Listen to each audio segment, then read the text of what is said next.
Em que pese essas críticas, contudo, o Florestan ele faz um apanhado, um arrazoado muito profundo da condição desses trabalhadores e trabalhadoras da transição do trabalho escravo para os trabalhos assalariados. Ele aborda, por exemplo, o negro na emergência da sociedade de classes, como que o negro se insere detalhadamente nessa sociedade de classe, se insere ou não se insere nessa sociedade de classe, e as limitações que ele enfrenta para se inserir nessa sociedade de classe. Ele aborda a maneira como se deu a desagregação do regime servil, que esse regime ele foi se desagregando, ele foi se desintegrando ao longo do século XIX, e não só ao longo do século XIX, porque essa desagregação ela não se dá, repito, a partir de um único episódio. Ela vai se dando antes da assinatura da Lei Áurea e continua após a assinatura da Lei Áurea, porque vários elementos desse regime servil ainda estavam presentes. Então ele tem uma transição de desagregação desse regime que foi significativo. E esse processo todo de desagregação foi um processo lento e bastante estendido no tempo. Ele fala da emergência da ordem social competitiva, que principalmente de 1880 a 1900, como é que essa nova ordem competitiva, porque o capitalismo é baseado na competição. O regime escravista não é baseado na competição, ele é baseado na propriedade de um outro indivíduo e na exploração do trabalho desse outro indivíduo. No regime capitalista, aqueles que antes estavam beneficiados pelo regime, aliás, no regime capitalista, aqueles que estavam antes beneficiados pelo regime escravista, que ficavam numa condição de uma condição absolutamente passiva, eles têm então que se lançar ao mercado de trabalho, e aí eu estou me referindo aos brancos que tinham esses privilégios, e disputar dentro desse mercado de trabalho, portanto, passa a ser uma sociedade da competição. Ele fala também do trabalho livre e a europeização, né, como é que se deu a vinda dos imigrantes e essa nova ordem tendo como referência, tendo como norte a estrutura social da Europa, considerando que aquela era a estrutura superior. Ele faz uma discussão muito política e discutindo as bases da sociedade capitalista, que o papel que o negro desempenhou nessa revolução burguesa, né? Porque como que essa estrutura capitalista ela vai emergindo e ela se dá no bojo de uma revolução burguesa, e o papel que o negro exerceu dentro dessa evolução, com todas as condicionantes, com todos os impedimentos a que foi submetido, mas teve um papel, teve um protagonismo dentro dessa revolução. E essa, na minha compreensão, é uma das grandes novidades de Florestan Fernandes, que coloca o protagonismo dos negros nessa revolução burguesa. E a expansão urbana e o desajustamento estrutural do negro. E que é nesse ponto que ele aborda daquela maneira de que os negros não teriam tido as condições morais, os valores da nova sociedade capitalista, e isso teria impedido que eles pudessem se inserir nessa sociedade, porque estariam desajustados para essa sociedade, e resultado, segundo ele, de toda a organização social e cultural construída ao longo da escravidão, que não teria dado elementos para os negros se inserir nessa revolução, nesse novo período, nesse novo momento. elaboração essa que nós já refutamos anteriormente.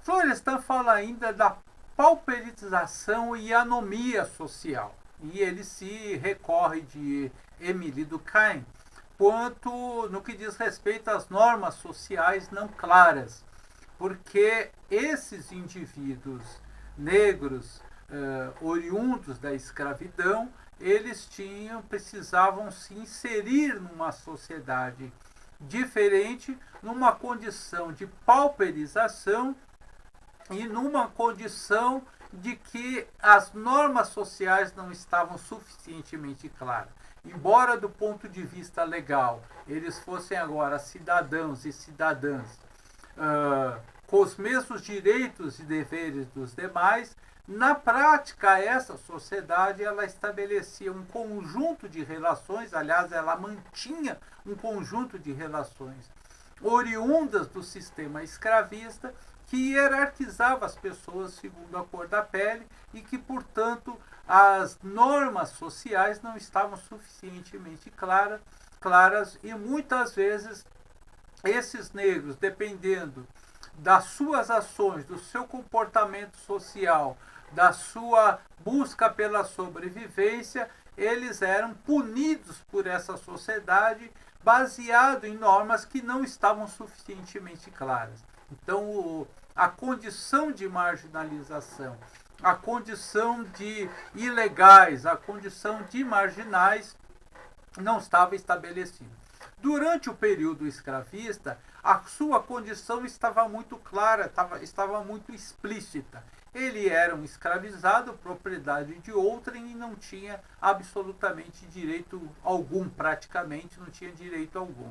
Nessa nova sociedade, ele era senhor de direitos segundo a legislação, mas esses direitos não eram efetivados porque as relações sociais não estavam claras e as normas não estavam suficientemente claras. Aborda ainda aquilo que ele classifica como heteronomia, que é a sugestão a uma lei exterior ou a vontade de outrem, a ausência de autonomia. Né? Esses ex-escravizados não tinham autonomia naquela sociedade decorrente do que falamos anteriormente. Né? A sociedade de classes ela tinha uma correspondência racial e, portanto, eles estavam sujeitos à vontade de outrem, ainda que na forma da lei eles não estariam sujeitos, mas a prática, os usos, os costumes dessa sociedade levavam esses negros e negras a essa condição. E existia ainda a consolidação de uma ordem competitiva sobre a persistência da concepção tradicionalista no mundo. Então é uma contradição, uma dicotomia que existia, que se estabelece uma ordem competitiva, então, em princípio, existiria uma equidade entre negros e brancos e ambos deveriam disputar nesse mercado de trabalho, competir nesse mercado de trabalho. Contudo, a concepção tradicionalista do mundo, aquela concepção, aqueles valores, aquela hierarquização que existia durante o período escravista, se mantinham presentes. Então, essa competição que era verbalizado pelas classes dominantes, pelo senso comum, que teria o espaço para todos, bastaria ter a sua capacidade de disputar nesse mercado, não era verdade, uma vez que as concepções tradicionalistas do mundo se mantinham. E essa estrutura antiga, essa estrutura arcaica, ela se mantém, segundo o Florestan, praticamente até a década de 30, quando tem inclusive a Revolução de 30, e que aí essa estrutura acaba sendo quebrada, essa estrutura mais forte, evidentemente o racismo se manteve, mas essa estrutura mais forte acaba, de certa forma, se quebrando, mas até meados da década de 30, essa era a condição desigual que essa população, esses trabalhadores e trabalhadoras negras enfrentavam. Afirma ainda que um dos grandes prejuízos E aí eu quero acrescentar uma das grandes espertezas das oligarquias que fizeram essa transição e se mantiveram no poder durante muito tempo foi a criação do mito da democracia racial. Primeiro, a ideia que todos eram iguais perante a lei a partir da promulgação da Lei Áurea. E o segundo, a ideia do mito da democracia racial, a negação do racismo e dizendo que a partir da publicação daquela lei existiria um congraçamento e todo o povo brasileiro seria igual e que existiria uma democracia racial, ou seja, os negros não seriam tratados de forma diferenciada.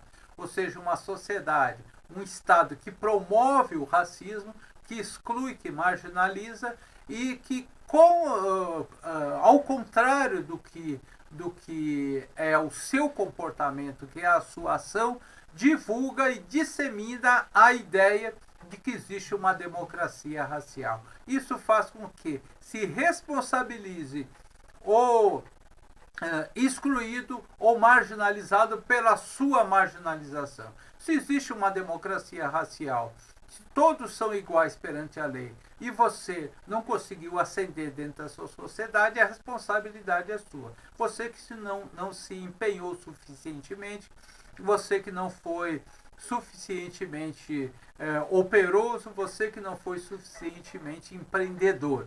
Isso está presente até nos dias de hoje com essa história que a gente tem acompanhado muito em todos os espaços, que é a meritocracia.